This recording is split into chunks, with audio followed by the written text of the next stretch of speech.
people focus on is socialism. But while democratic socialists pull some ideas from that ideology, they are not traditional socialists.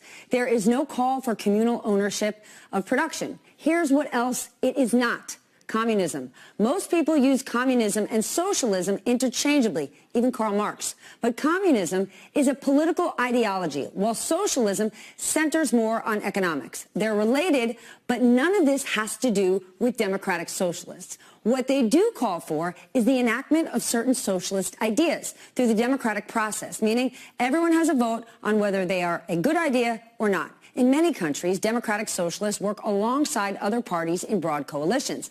Their goal is to control prices of essential services like medicine, banking regulations, affordable education, and the ability to work. All sounds reasonable. All of that is in the effort to minimize economic inequality and allow everyone in society to not just survive, but have the ability to thrive and enjoy life, a concept they call bread and roses. Remember when they called Barack Obama a socialist? It was the scariest thing that they had in their arsenal. And actually, I'm kind of grateful that they did that, right? Because from 2008 until 2016, every single day, every major right-wing media outlet, radio station, television, all of them constantly pounded the fear drums of socialism. And then they got real fancy and did a whole chain of them: socialist, Maoist, communist, fascist, Leninist, right? They slid in fascist just for the scare tactic, not for consistency of ideological thought. But I digress.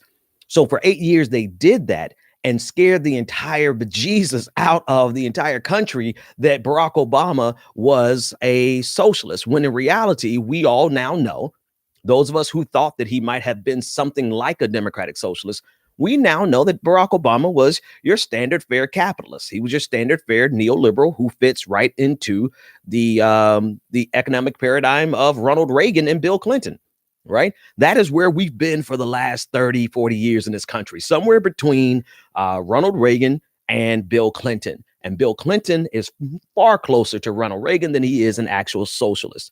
So the point is because they made everyone so fearful of socialism for so long, it began to wear off.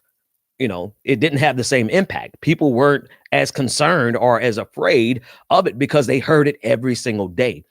Enter in Bernie Sanders, 2015. Elizabeth Warren decided not to run, and Bernie Sanders did. And he comes in full-throated, unapologetically, a democratic socialist, or a social democrat, depending on who you argue with, right? I'm going to use those interchangeably. And if you want to send me a correction, that's quite fine, but whatever. So, he came out full throated in terms of democratic socialism. And as you look at Bernie Sanders, you have to be really clear about who he is and who he's not, right? I describe him as post office socialism, right? I describe him as firefighter socialism, because it is exactly what America has been doing for a very long time. It's something that we have had ingrained in our society for a very long time. So Bernie Sanders is not a radical.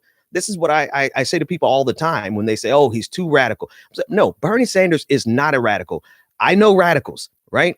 I can't even say that I hang out with radicals so much, because I used to, but we don't see eye to eye on a lot of things. Bernie Sanders is the compromise. Bernie Sanders is as friendly as an offer as this society is going to get. And democratic socialism is merely saying we can have this system. We can reform this system. Yes, they are reformers. They're not revolutionaries. They are reformers. And they're saying we can reform the system to the point where everyone can thrive. Everyone can get beyond just mere survival.